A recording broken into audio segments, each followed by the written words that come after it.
तो गाइस हम पहुंच गए हैं सारनाथ। हम घूमने से पहले सोच रहे हैं आज दोपहर का खाना लंच जो है किसी एक दुकान में जाके कर लेते हैं, उसके बाद हम घूमेंगे। यहाँ पे 2-3 रेस्टोरेंट है सामने चौक के ऊपर, मेरे पीछे देख रहे हैं ये सारे रेस्टोरेंट हैं। वैशाली रेस्टोरेंट है, एक बॉबी रेस्टोरेंट है। तो हम किसी जगह पर बैठ के थोड़ा सा खाना खाएंगे, उसके बाद हम जाएंगे घूमने। तो गाइस हम इस मंदिर में एक गाइड लिए हैं, सोसाइटी वाला गाइड। ये हमको बताएंगे इस मंदिर के बारे में। चलिए बोलिए सर। ये भी जो प्लेस होता है ये सारनाथ का महात्मा बुद्ध जी का मेन प्लेस है और मंदिर को 1922 से लेकर 1931 में बनाया गया था।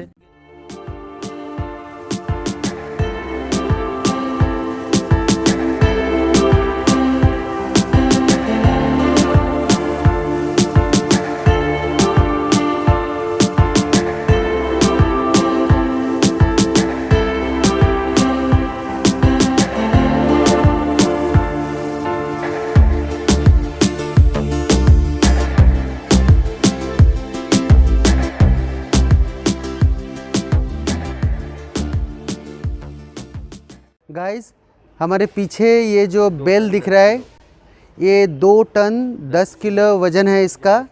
हाँ, तो ये जो बेल आप देख रहे हैं ये सुबह में 4 बजे या शाम को 6 बजे बजता है। ये 1 से 1.5 किलोमीटर तक इसका साउंड सुनाई देता है इस बेल का। ये बेल बजता है तो ओम का साउंड देता है।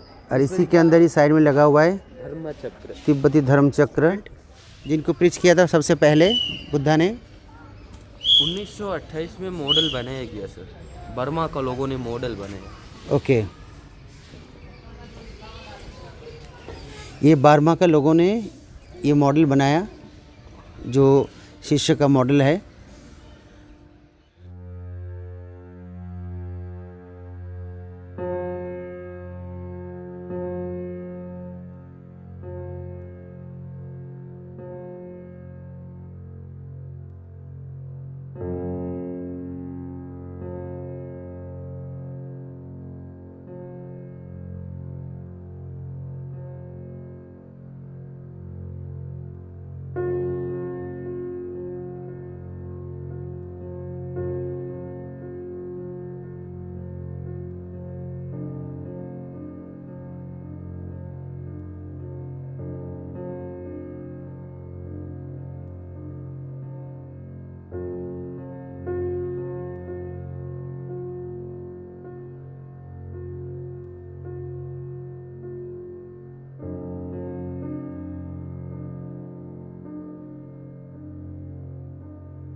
तो फ्रेंड्स अभी हम ये बुद्धिस्ट टेम्पल से निकल के आर्कियोलॉजिकल सर्वे के अंडर में जो जगह है स्तूपा म्यूज़ियम, उस एरिया में जा रहे हैं।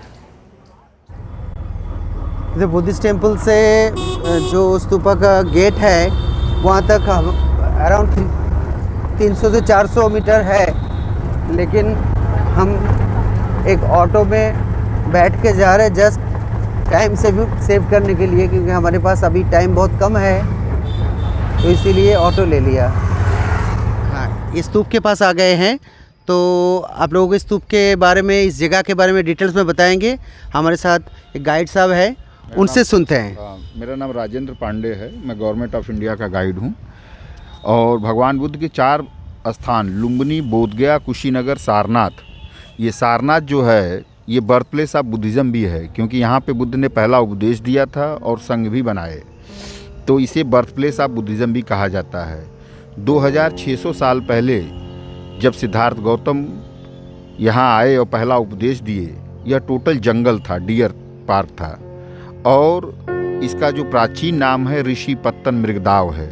तो ये ऋषि मुनियों की बहुत बड़ी तपोभूमि थी। बुद्ध से पहले ही 500 ऋषि मुनियों को यहाँ पे 560 ऋषि मुनियों को यहाँ पे मोक्ष और निर्वाण की प्राप्ति हो चुकी थी। जब बुद्ध को ज्ञान प्राप्त हुआ तो अपने आध्यात्मिक शक्ति से उन्होंने पता लगाया कि मेरे ज्ञान को कौन समझ सकता है, तो उन्हें यही 5 शिष्य दिखाई दिए। यही पांचों शिष्य उनको दिखाई दिए, इसलिए वो बोधगया से चल के आए। उन पांचों शिष्यों ने वहीं चौखंडी स्तूप पे उनका स्वागत किया था। उनको लेके वो आए। ये जो आप स्तूप देख रहे हैं, यहीं पे जो है पीपल का पेड़ था, उसी पेड़ के नीचे बैठ के बुद्ध ने अपना पहला उपदेश पंचवर्गीय भिक्षुओं को दिया, जो 5 शिष्यों को अपना पहला उपदेश दिया। उसके याद में बुद्ध के मरने के 200 साल बाद सम्राट अशोक ने यहाँ पे स्तूप बनवाया। बौद्ध धर्म में ज्ञान प्राप्ति को जो है निर्वाण कहते हैं, हिंदू धर्म में ज्ञान प्राप्ति को मोक्ष कहते हैं। सारंगनाथ, सारंग माने होता है हिरण, नाथ माने स्वामी, तो हिरणों के स्वामी की वजह से इसे सारनाथ के नाम से बौद्ध लोग जानते हैं। यहाँ पे एक भगवान शिव का मंदिर है, सारंगनाथ महादेव मंदिर, उसके वजह से हिंदू लोग इसे सारनाथ के नाम से जानते हैं। तो तीनों धर्म अपने अपने हिसाब से इसे सारनाथ के नाम से बुलाते हैं। बुद्धिस्ट आर्किटेक्चर में स्तूप जो महापरिनिर्वाण का सिंबल है, मोनास्ट्री विहार जहाँ बौद्ध भिक्षु निवास करते हैं, और चैत्य ये प्रेयर हॉल प्रार्थना सभा घर। तो 2000 साल पहले जैसे मंदिर नहीं बनता था, 2500 साल पहले पत्थरों पे मूर्तियाँ नहीं बनती थी, तो विहार के अंदर चैत्य बना के एक ग्रुप प्रेयर होता था। तो फ्रेंड्स, ये बेसिकली प्रेयर का जगह है जो कि 2000 साल पुराना ये जगह है। इसमें जो ईंट यूज़ किया गया है सारा टेराकोटा वाला ईंट है, मिट्टी का ही है। यहाँ पे स्टोन का यूज़ नहीं है, बहुत ही कम यूज़ है स्टोन का। ये अशोकन पिलर आप जो देख रहे हैं, ये 2300 साल पुराना है, और यहीं पे भगवान बुद्ध ने संघ बनाया था। बुद्धम शरणम गच्छामि, धम्मम शरणम गच्छामि, संघम शरणम गच्छामि। भारत का राष्ट्रीय चिन्ह लॉ एंड कैपिटल यहीं से निकला है। सामने जो स्क्रिप्ट आप देख रहे हैं, ये ब्राह्मी लिपि है। ब्राह्मी लिपि जो है से डेवलप होकर देवनागरी लिपि आई है, और यह जो 4 लाइन है मौर्यन पीरियड के हैं, उसके बाद कुषाण पीरियड, और आखिरी में जो है गुप्त काल के हैं। और कुषाण पीरियड का है जो कौशाम्बी के राजा अशोकघोष के 14वें साल में लिखा गया है कि उन्होंने जो है बौद्ध धर्म को राज प्रश्रय दिया है। आखिरी का 2 लाइन जो है वह गुप्त काल का है, जो सवास्तीन के आचार्यों के उपदेश लिखे हुए हैं। तो यह चुनार के बलुआ पत्थर का एकास्म पत्थर मोनोलिथिक पिलर है, एक ही सिंगल स्टोन को कार्व करके सब बनाया गया है। सारनाथ में धमेक स्तूप के बाद सबसे महत्वपूर्ण स्थान यह मंदिर है। इसका नाम मूलगंध कुटी विहार है। यहीं पे भगवान बुद्ध ने अपना पहला वर्षावास, रेनी सीजन, रेनी रिट्रीट यहीं पे बिताया है। आषाढ़ पूर्णिमा से अश्विन पूर्णिमा 3 महीने उन्होंने यहीं पे ध्यान किया है। और गुप्त काल में यहाँ पे 61 मीटर ऊंचा मंदिर बनवाया गया है, जिसका उल्लेख जो है चाइनीज़ यात्री वेनसांग ने किया है। तो इस जगह पे निवास किए थे भगवान बुद्ध, उसी का ही सारा स्ट्रक्चर्स दिख रहा है चारों तरफ यहाँ पे।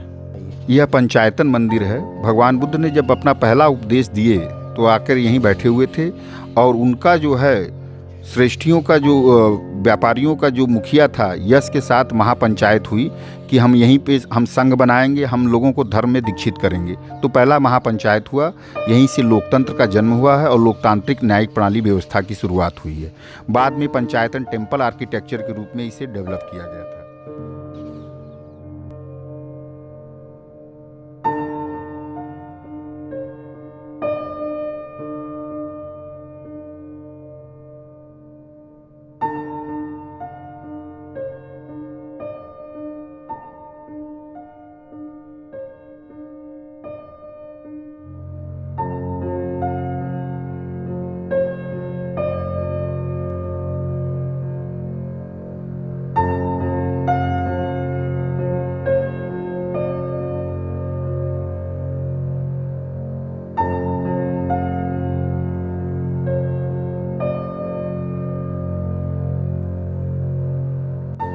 यहाँ पर लाइट एंड साउंड का शो भी होता है। इस एरिया में सीटिंग अरेंजमेंट है 6 to 6:30, फिर 7 to 7:30 ऐसे करके हिंदी में होता है। उसके बाद इंग्लिश में भी होता है। अगर किसी को ये देखना है तो वो देख सकते हैं आकर के। शाम को होता है ये लाइट एंड साउंड शो। हाँ, यह जो स्थान है इसे धमेक स्तूप के नाम से जाना जाता है। 2300 साल पहले सम्राट अशोक ने इसे बनवाया था, लेकिन जब उन्होंने बनवाया था इसको 3 बार बड़ा किया गया है, कनिष्क के पीरियड में और गुप्ता पीरियड में। ये जो प्रेजेंट स्ट्रक्चर हमको दिखाई दे रहा है ये गुप्ता आर्किटेक्चर है। तो ये गुप्त काल के वास्तुकला का बना हुआ है। इसकी हाइट जो है 33.35 मीटर है और बेस से इसकी हाइट 39.5 मीटर है। इसकी जो डायामीटर है ये 28.5 है और इसके डायामीटर में जो है व्यास में आपको 8 नीचे आले दिखाई दे रहे हैं जो खिड़की नुमा हैं। ये भगवान बुद्ध के 8 पवित्र स्थानों की मूर्तियां इसमें लगी हुई थी। लुम्बिनी, बोधगया, कुशीनगर, सारनाथ, श्रावस्ती, राजगीर, वैशाली और सांकास्या की। तो यही स्थान है जहाँ पे भगवान बुद्ध ने अपना पहला उपदेश दिया था, जिसे धम्मचक्र प्रवर्तन के नाम से जाना जाता है। और वो 4 आर्य सत्य है, अष्टांगिक मार्ग।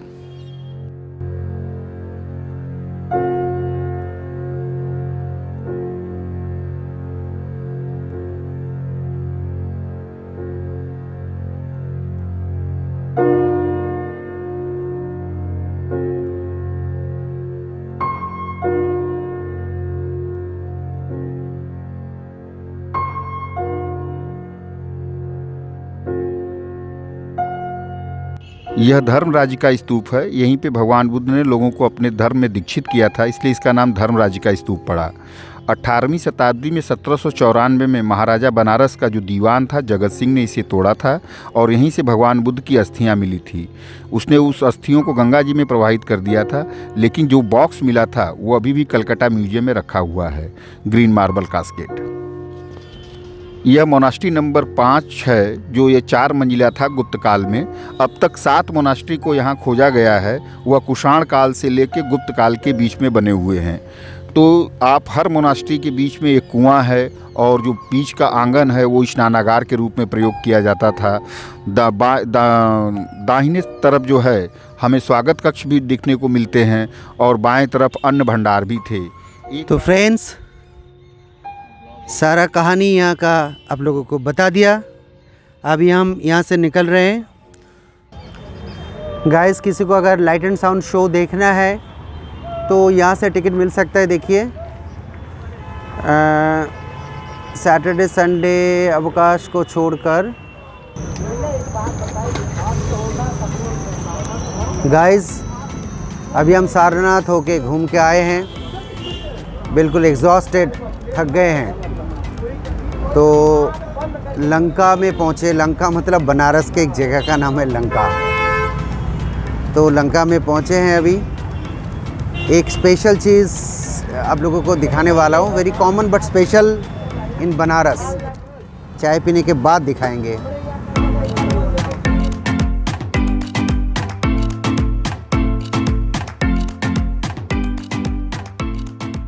गाइस, हम 80s से एक चीज़ का नाम सुनते आ रहे हैं, पान।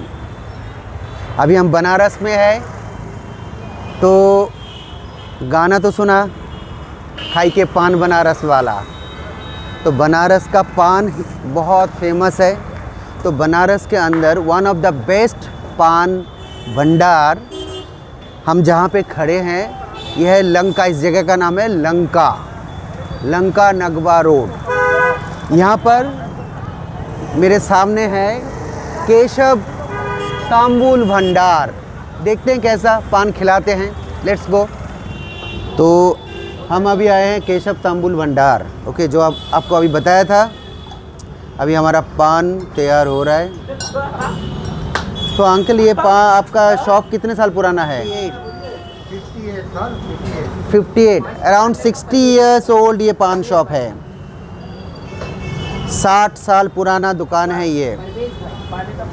हमें जहाँ तक पता चला one of the best shop, इसीलिए यहाँ आए हैं। ये आ गया मेरा पान।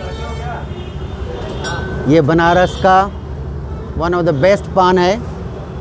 आप आइए, ज़रूर खाइए केशव तांबुल भंडार।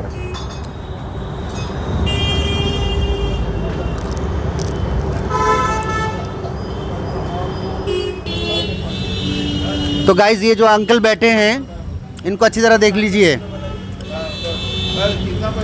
अंकल, आपका नाम क्या है? मेरा नाम राजेंद्र चौरसिया। राजेंद्र चौरसिया जी।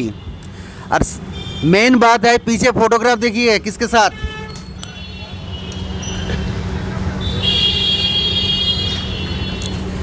देख लिया? तो हम पान खा रहे हैं ऐसी बात नहीं है, मोदी जी भी पान खाए हैं यहाँ से। पान ले जाके खिला के आए हैं ज़रूर, फ़ोटो देख लीजिए अच्छी तरह, तो ज़रूर ट्राई करना ये पान।